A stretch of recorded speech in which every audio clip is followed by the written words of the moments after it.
Hi, this is Tony Ruggiero here, and you're listening to my Tour Coach podcast. Tour Coach podcasts come from my stories, the interviews, my roundtable discussions, the day-to-day interaction with the people that I teach in my journey in the game of golf, whether it's tour players that I teach or tour players that have fired me, or heck, it's other teachers that I think the world of and respect, or it's mental coaches, performance coaches, or hey, maybe it's just people that have made an indelible mark on my teaching. Whatever it is, I hope this helps you learn more about the playing, the teaching, or enjoying the great game of golf. I sure as heck have fun doing this. I hope you all enjoy listening to it. We've got great sponsors. We've always got great guests. And one thing that we for sure do here on the Tour Coach is we keep it real. None of this is scripted. This is just authentic. This is the discussions and the day-to-day interactions that we have as the dew sweepers and teaching and trying to help all of you play better golf. And look, if you enjoy our instruction and you're somebody wanting to get better, why don't you come see us and get help for your game with our world-famous retreats, which are going to be at Old Palm Golf Club in Palm Beach Gardens with my good friends Mark Hackett, Dan Terleski, Colby Tuyek, Dr. Greg Carton, and a host of many, many more. Or you can come see me at my studio in Mobile, Alabama, or at the Preserve Golf Club. And remember, everything you need to play better golf is always going to be available for you at dewsweepersgolf.com. You can find out where I am and how to be on a podcast if you go there. Enjoy this edition of the Tour Coach.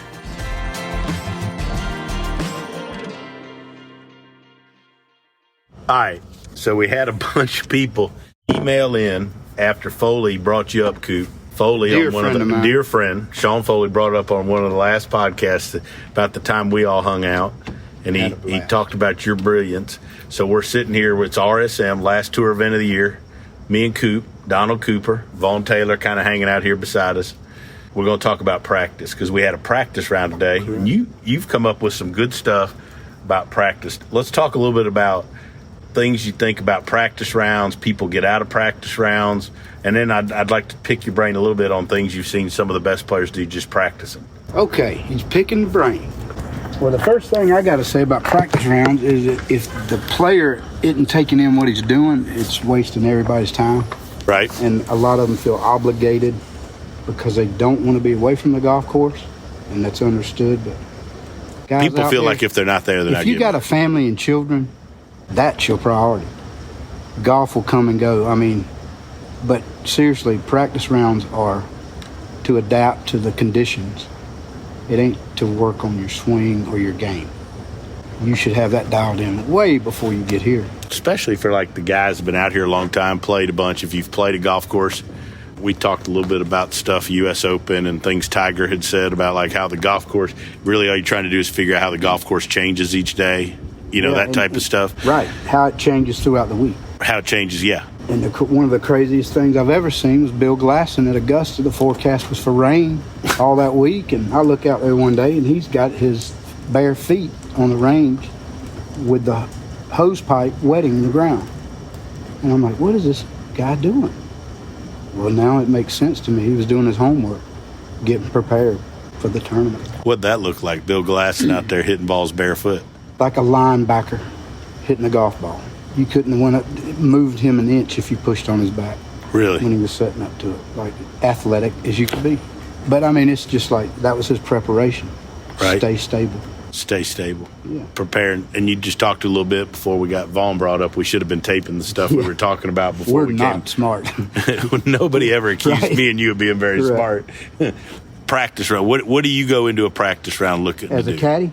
As a caddy. So if you and Vaughn today, when you went out there today, what were you trying to get out of today? This ain't going to help us one bit Thursday because the wind's going to be the opposite, but lets him see the course, where the rough starts, where it ends. That's about it. I was just out there going, we just hit wedge into 10. We could hit 6 iron. Vaughn, when the wind shifts. Vaughn, what do you go into today for looking at? What do you go? Hold on, I'm bringing this over here. What do you go into today doing? Looking for? What are you trying to do?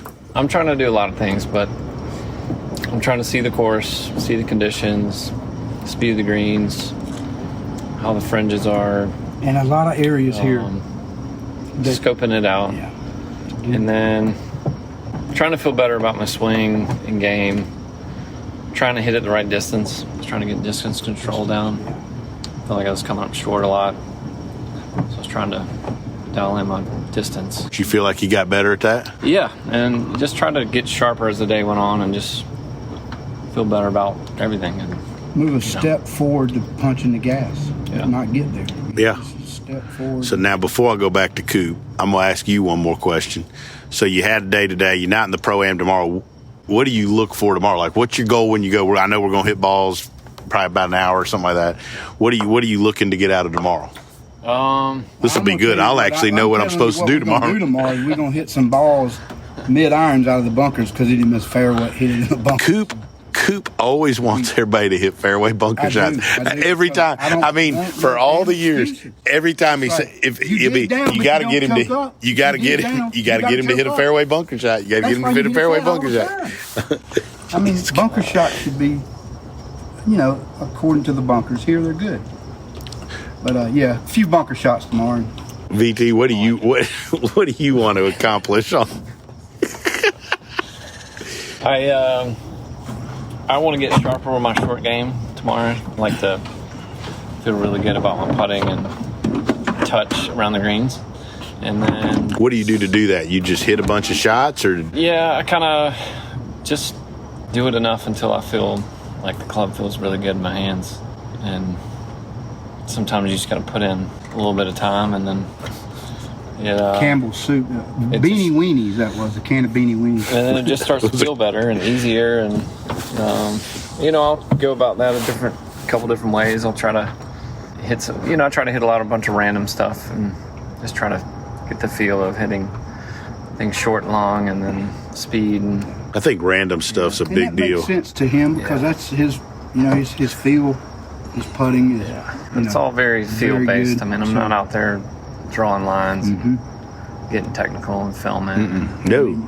It's a golf course where if you've played it twice, either course, you know where to hit it. Yeah.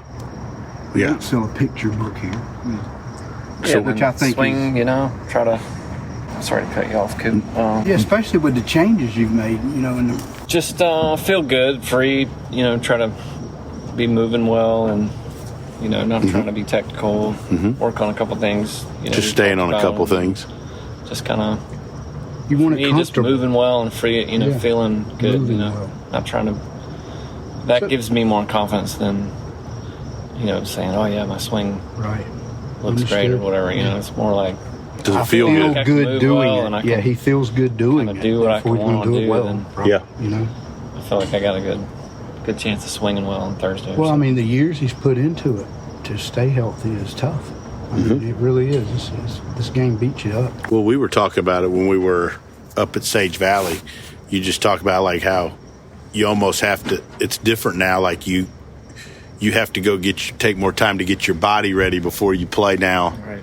Than you used to be, where you just kind of roll. You could roll out there, hit some balls, be ready to go. Yeah, I can vouch for that when we're rooming together and he's up at 4. Sorry, buddy. But I mean, hey, it's what he has to do to get loose. Do you get up at 4 with him? I just for 1 second. He's stretching. You don't need to get your body ready, Coop? I'm always ready. I probably should stretch, but I didn't for years. I haven't ever seen Coop stretch. Nah, that's about as much as I'm gonna stretch. I just look at the whole game as taking a process into the unexplainable. With Bryson v. Rambo and just the different things going on now. It's like bizarre. Golf is bizarre right now. So it's our job and his job and your job and whoever's to make it back normal where people enjoy golf like they used to instead of treating it like days of our lives. I don't care who does what when, let's play golf. Right. Let's let the world's best play the world's worst as long as they're pros, if they qualify. And, unqualifying people, I don't know how we got on live, but we're on it now. It's hard to not do because it's our life and it's different now. It's bizarre. You don't like it? I can understand both points. I'm like, I don't see. Yeah, I'm the same way. I can see both sides of the story. Both sides. I see good and bad on both sides, and I kind of wish people handled it better. It's a shame, but I think it'll be back. It might not be in my time, but I hope it gets back to where it's just fun. All right, so let's get back to golf. Yeah, golf. All right, so let's talk about best practicers you've seen out there, things you've seen people do on practice rounds or in practice where you go like, Coop, that was different, man. Like, or I can see why that guy's good. You got some good practice stories, I know. Well, the thing I always watched I'll never forget Beth Page. Okay. When Lucas won, because Monday it was raining so bad there was no one at the golf course, no volunteers. People are waiting for it to just get canceled. Right. And we're out on the range, and I'm holding the umbrella. He's hitting balls, and we're not talking. And I'm thinking any moment there's going to be either a horn or he's going to say, hey, I just want to hit a few and blah, blah, blah. And he goes, let's go. We went to number 1. And I'm thinking, what in the world is wrong with this guy? And we played 9 holes in the torrential rain by ourselves. And, in the end, that paid off. Because you were used to playing. He was just ready for the rain. And that's what Vaughn's talking about. Just he wants to feel comfortable, and that's what Lucas wanted to do, is be comfortable in the situation. Me right there by him, maybe with a little odoriferous with some beer breath or whatever. He's going to be right beside me, and he wanted to be comfortable, So he gave it a test run, got comfortable, and we won it. Yeah. But that's what he says. You just got to these guys have to feel good. Well, I think that's a big deal, Vaughn. Don't you like being comfortable out there? I mean, you got to, even if you're not playing great, I mean, you got to figure out how to get comfortable. Yeah, for sure. I mean, we've done it so much that we're kind of already programmed a little bit, but that's pretty good. That's pretty. You ever get nervous? You ever? Oh yeah. You have to. Like, if people ask me that, and it's like, of course, that's why I do that. Yeah, I get nervous all the time. You get nervous every time you play, or not every time I play, but before these guys before we tee off on 1, every time, or 10 on Thursday, there's a little bit of a feeling. Yeah, that's kind of numbed out for me somehow. On. First tee was, nervous in the early career, and then what gets you nervous now? Just when you're near the top of the leaderboard, I can start feeling a little nervous. bit. Yeah, it's exciting. It's It can go both ways on you, depending on how you can handle it. During COVID, I think that was taken away from the game. Right. Oh, that's a good point, because to win without it felt weird out there. Different. It felt weird out there during COVID. I remember walking around Colonial. It's almost like this guy's going to win because there's no static. Yeah. It's kind of just... There were people that said that, like, even you had the majors and stuff, where you didn't have the full crowds and stuff like that, and it totally different feel. As good as the tournament was where you and I and Colby, stayed in New York. Yes. What was that? That was Wingfoot. Wasn't there a few? We went to Wingfoot together. There was no people. No people. It was so weird because it was one of my favorite majors. There was a few people. A few people. Wasn't it? Few people. But it wasn't. The one at Harding Park had virtually none. Right. Or didn't have any. But that was a weird time. I'm glad we're out of that. But I'm happy to see Vaughn, That's really what I want to see in a player when I'm caddying for them, is for them to be comfortable. And, that's hard to do. All right, so from a caddy's perspective, can you tell Monday, Tuesday, Wednesday how a guy's playing, how the week's going to go, or do you get totally surprised and it not matter? Totally surprised. Like, yeah, this game makes no sense. None. It's just It's almost like for me, the better the guy hits it on Monday and Tuesday, and the better I feel. And then you look up Thursday, and you're like, how the hell? And then you have a guy like where Monday, Tuesday, they don't play because they got the flu. Well, I mean, Lucas at Shinnecock. I mean, or at Wingfoot. Wingfoot. Right. Remember? I mean, we were getting yelled at. Wasn't even gonna. And that's fine. You come into this job knowing that could happen. Right, but you remember how bad it was, and then by Thursday, didn't miss a shot. Right, and that's how I just enjoy this game because it changes every day. When they wake up, it's a different day, and I think it's a pretty good process to be able to stabilize yourself for 4 days, stay the same, whether it be good or bad. Because I'm erratic. I'm like, I could never do that for 4 days. Well, Vaughn seems. I mean, I hadn't been around as long, but I mean, but you seem pretty level-headed, pretty calm. Well, doesn't seem to be. He is on the outside, but he's just like we are. He's passionate. He gets pissed, and they used to call him Volcano. Volcano. I mean, come on. Did they really? Oh, yeah. We did. Yeah, I had a And that was so, Wait a minute now, holding out on me now. yeah, Vaughn Kano. yeah, he's in The there. Hooters tour. I He's in picked there that one up somewhere. But he got rid of him. He's gone. Yeah, I used to just hold it in, try to, do Take the right it out on things, think the himself. right things, and then I would just explode. And I would, Yeah, how easy it is to really forget, pissed. how lucky you guys are, But our good friend Greg, Dr. Carton, he always talks. He's a shrink, right, mental guy, but he always tells a bunch of my college and my junior players, because they're all trying to hold it in. Mm-hmm. He always tells people, it was interesting. Like I had this parent one time that got pissed at what he told their kid.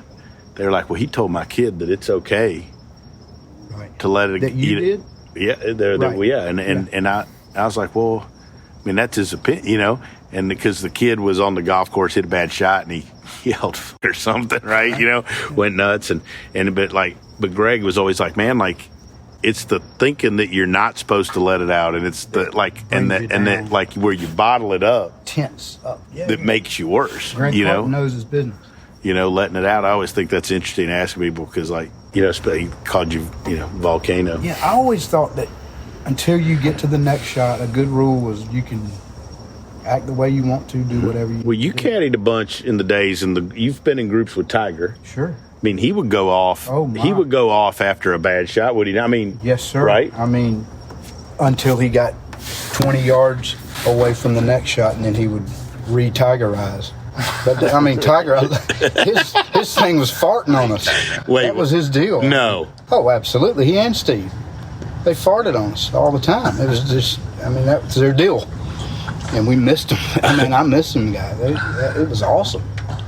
As bad as that sounds, I'll never forget. Tell us the best Tiger and Stevie fart story. Flint, Michigan, his 50th win. We're on like 16T, I think it is, on Saturday. No, Sunday. Yeah, he won on Sunday. Of course, he won on Sunday. But Steve blasted us with one, and it was just, it was unbelievable. No. I mean, the sound was a 10, just Bose 10, and then difference-wise, it was probably 9.5. Just one of the best ever, and just smiled, Tiger goes, that's nice. And just their weird way of being loose, and that's just winning relieving for stress. the 50th time, Yeah. And I'll never forget that. His 50th win was at Flint. VT played well that week, really well. He finished fourth, made a bomb on 18. Yeah, sixth. Yeah, he remembered it. VT's been doing it as long as I have, man. Yeah, that was a great. But it was back then. Those Warwick Hills was so exciting to me. That was a fun tournament. That was a great golf course. And you had to caddy there, because if you clacked clubs, the holes went right by each other. And back then I was young, and one night at a bar, I was looking for somebody while I was in the bar. Yeah, you wouldn't have ever gone to a bar by yourself. You were clacking your clubs today. And I go, I know that wasn't me, so don't try to. Because I grew up caddying at Augusta, you did not clack clubs there. And I'm like, it was country. Hey, country. Mm-hmm. But I'm like, it wasn't me. You bull. But those days. Same country we roomed with at the Bush. Yeah, we never play courses like that anymore. And that was so fun. That tournament was Warwick Hills, fun. right? Warwick Hills. Yeah, that's right. Like just tight holes right by each other. They had great winners there too. Yeah, good Like, players. you know what I'm saying? Like Yes. that. Tiger played every year. And it was Yeah, that's right. Buick. Yes, Yeah. It was Remember that one year we had just like him being 6 there. Buick So tournaments. exciting. It was. Buick Open, Buick Championship, Buick. It was like Buick. And Yeah. they've sponsored so many tournaments. But I think we can get this game going, and all I'm here for is help VT. We're having fun. Yeah, He's getting better. We're doing good. absolutely. We enjoy it. Yeah. We had fun today on practice round. Today was a good day. Practice. I'll tell you what. Let's front get nine. back to practice. Let's talk about practice. Let's get back just to for a little- practice. just Yep. briefly. We want to help the people. Like, what do you need to get out of practice? Okay. Well, like VT said, you need to feel comfortable, All right. loose, and confident. So VT, when you go practice, not at a tournament, just when you go practice at home, what's your goal when you go practice? What are you trying to get out of practice? He didn't know we were That going to ask him changes, this. He didn't know we were going to ask him this. You got an answer. That's changed through the years. I mean, it was, I think, younger was more still working on technique and learning the ins and outs of the game. And then now it's more like just keeping it fresh. And I feel like I've already learned how to do it all, most of it. I mean, putting wise and chipping. And Pete's a great putter. I just got to keep in touch with it and just try to stay, sharp and just try to. I know a couple things that I always feel, and a flop shot or something, and I know these couple feels that I look for, and I know when they feel bad, and I know how to kind of fix them, and then I just try to stay in touch with those things. You always go back to the same things, really. Yeah, I don't really try to change any. In my opinion, that's what too much. Like the practice round helps the process of play Thursday, Friday, Saturday, and Sunday. Because when they get to a situation, they know what they're going to do because they've done it. Mm-hmm. Instead of standing there going, I don't know what to do. And, run into that a lot these days, some slow play. And, that's what a practice round is for, is to learn the golf course and the chipping and the misses. From a teacher's point of view, the thing I liked today and other times is you had basically one thing you were trying to do, and you had one feel you were trying to get. We talked about it a little bit, but you just kept trying to do the same thing all the time. And to me, the folks that get lost or where they're really in that death spiral are the ones where every shot, and I've had players do that. I mean, it doesn't matter who you are, you're going to have somebody do that, right? But we're every hole is, well, what if I did this? Right. Or they're trying something, and sometimes from 4 to 5 will be different, totally. I mean, they're not even close to the same. I think, real. right? I mean, I think Absolutely. but I also think that speaks to why, Coop, you said, hey, your things are starting to turn for the better and better, because, you can't just change something or not change, but get back to doing something. And I'll tell you what a professional caddy looks for Okay, when this is good. Practice. Okay. We look at divots. Really? Yes.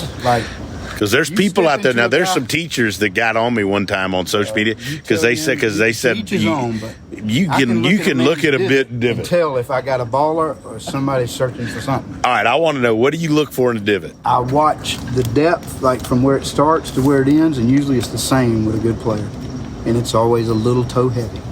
Really? Yes, sir. Okay. If it's heel heavy. Wow, you said toe heavy. If it's heel heavy, inconsistent shot. Shameless. Digging. Really? That's great. I'm sure. I look for little bitty, nice little pelts out. Okay, so you like it. I look for it. I like it to be the same. I said this today on one of the holes. I like it to be about the same width at the end and the beginning. Correct. Yes. Quick story. I played with This will be good. This will be good. We're getting VT loosened up. the Phoenix Open. I think it was 12. It's a par 3. Okay. Played with Phil. Yeah. And that's a tight little green. That's 11, isn't it? It's 11? Isn't it 10's a par 4 and then 11's 12. 12? Okay, my bad. You're right. 10, 11, then 12. Really Then 13's par always 5. wind blowing towards that water. Yeah. Yeah. I think It's a tough Phil hole. hit a 6-iron, and his divot was about the width of a butter knife. Right. And it was going balling. 30 yards to the right. Yeah. And it was I've never seen a divot like that. No, it's because of his hand. It's so heavy, Right. but it was so far, Yes. to the right, which for me would be left. Right. I just can't. It blew my mind that he hit a good shot. It was Right. holy cow! Yeah. I've It learned. came out online. How do you? I've seen. If I swung that I'm gonna- far left or something, it would. I went and watched. I don't know where it would watched go. Severino Ballesteros hit at Augusta one day. No, I want to hear And I this. went over there and looked at his divots, and they looked as if he had a weird club, like it was bowed in the middle of the club. You know what I mean? On the bottom, like it was just a thin strip of grass gone. And I'm like, to do that, you have to be pure in it.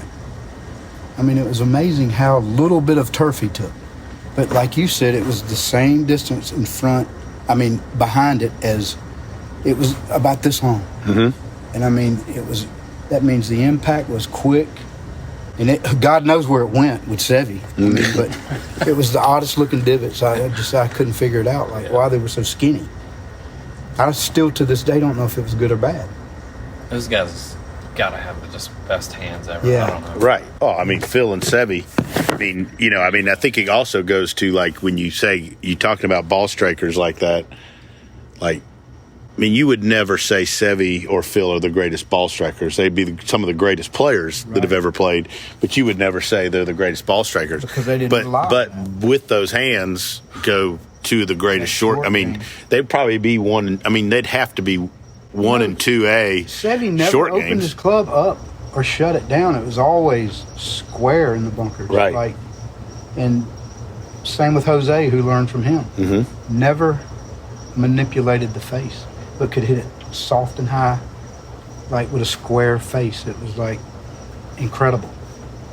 But the best bunker shot I've ever seen in my life was Freddie at 16. All right. You just don't do that. What'd he do? He hit it over the green on 16 on Sunday when he won. Yeah. And he one-handed it. Yeah, that was a classic. Just shot. one-handed that baby up there, and just sat down and actually stopped short of the hole. Trickled down. It was like, are you kidding me? How do you hit that shot? I mean, with one hand. It was sick. You know, he cast it. That's what he did. But the funny thing about that, I mentioned it because today we were watching TV before we went to practice, and Fred was on the phone on one leg hitting balls. And they got a typical Fred warm-up. Yeah, I saw that. I Did saw you that see on And it was Instagram. like, that is so him, you know, just talking on the phone, balancing, and, you know, that was his thought for the day, was get balanced. And he was doing it on the phone. Yeah, I mean, whatever it takes, do it. Whatever it takes. Yeah. Whatever it takes. But I think these guys need to cut back on the gym, enjoy life a little bit, and practice less. Trust yourself. And go play golf. I think guys are getting smarter about how they practice, so you don't have to beat. I mean, you know, you don't see a ton of guys out there just wearing balls out all day anymore. I don't think. Not I mean, since Live. here we go back to Live. Yeah, it's changed. You don't have to practice. Yeah, it does seem like less. It's There's like- less range it- time it these really days. has. Like, In my you go to opinion, the it's afternoon, happened, The range like, can be empty sometimes. Since that one day at TPC when we were called off the course or told not to come back, everything's changed. The day of COVID. That's COVID. You know what I mean? Everything's just, except for our, you know, we're fine. But But the shit we're around talking about us is everybody else. blown to shit. And they practice too much. Because if you got bad shit going on and you're practicing, well, then you're going to do it constantly. Fix it and quit practicing. Well, I think that goes back to what we said earlier. So we kind of start wrapping it up. Like, whereas Vaughn's been doing the same thing, you're working on the same thing, or you're trying the same feel. And that it's hard to tell people not to do it. But, man, when you get in that rut and that circle of where you're trying something different every day or every swing, I mean, I'm sure you've been there. We've all been there that have been around it, Anybody right? that plays golf, yes. Yeah. They're not fun days. I mean, no.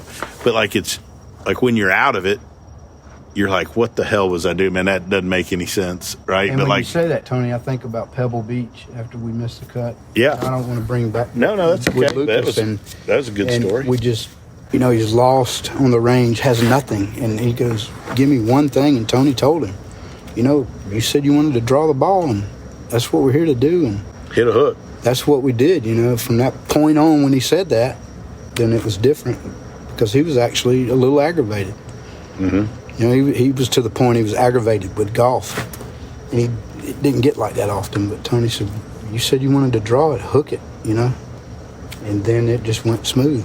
But that's why we thank y'all for being, you know, doing that for us and getting these guys dialed in. You remember that time when the couldn't hit a 3-wood or couldn't hit a driver, but we could hit a 3-wood?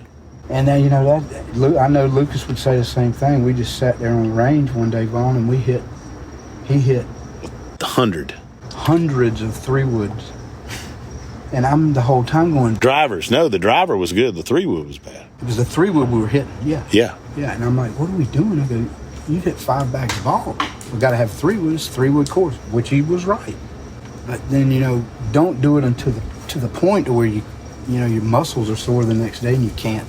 Yeah. I mean, you got to, you know, I think there's a fine line between being prepared and I think we talked about that today out there. Overdoing. Yeah, I mean, once you know, I thought that was great with you today. Like, got done with 18, You gonna hit any balls? No, I'm good. I mean, I did good. I know what I'm doing. But that's the time to hit them, in my opinion, is directly after you get done. Feel the same, muscles are the same. Go do it. If you're gonna do something, and get it figured out, then not go eat lunch or just don't take a break. Just just try to work on the things. Then when you just go straight to it, get it done, leave. Right. And it's going to be different in the morning if it matters or not. Golf. Your body's different every day when you. Have you had many times where you didn't play good the first round, you went to the range and you found something, and then played really good the next day? Can't recall one. Well, how about Pebble? He told maybe me, with the putter or something, but putter. Oh, yeah. I don't think I ever discovered a swing never fix in the but maybe made a tweak or something, but like on a putting. Nothing dramatic though. Just in the 20 years with Lucas, every time he said, "Cooper, I might have found something." He did, Right. He'd go, I think I found something. It was like, I'm like, oh yeah, here we go. Yeah. But I think they know when it 100,000 times and it never has been. Right. Well, hey, you had it the week of Pebble, and when we talked, I thought that I didn't know, and I'm like, "What'd you do good that week?" He's like, "It's kind of out of the blue. I putted great." You rolled it nice today. Oh, he always rolls it nice. Never asked. How about one read? One. He doesn't ask for any read. Never. Well, I wouldn't either if he rolls it as good as him. Me either. No, I like that they're confident in their, in how they read greens, and his speed's really good. Now, one time early in our little venture here, he didn't get a putt to the hole one day. And I did drop a putter or a club back behind the hole and go, at least get it to here. Most of them that don't get there don't go in. There might be a few of them, but he's a legend. Let's get them there. And he does a great job of that. VT can putt the ball. Oh, my God. He was rolling pure today. Yeah, no lines. I love that. Like, when they start setting up a line, I start getting worried. Like, is it his vision? The stroke? What the hell's going on here? And he just drops that ball down there and putts it. And I like that. Coop, you're the best. You guys are. VT, thanks for hanging out with us. No problem. Keeping me and Coop company. Absolutely. Enjoyed it. Thanks for listening to this edition of the Tour Coach. I want to take a minute and thank Cordy Walker and Golf Science Lab, as well as my sponsors Shrixon, Buick, Bushnell, and Vineyard Vines for helping make all of this possible and helping me share my insights with you. If you like what you've heard, why don't you check out more on the Dew Sweepers channel on YouTube, as well as the Dew Sweeper on Instagram, or go to dewsweepersgolf.com to find out more about my teaching, my travels, and where you can find out more about me.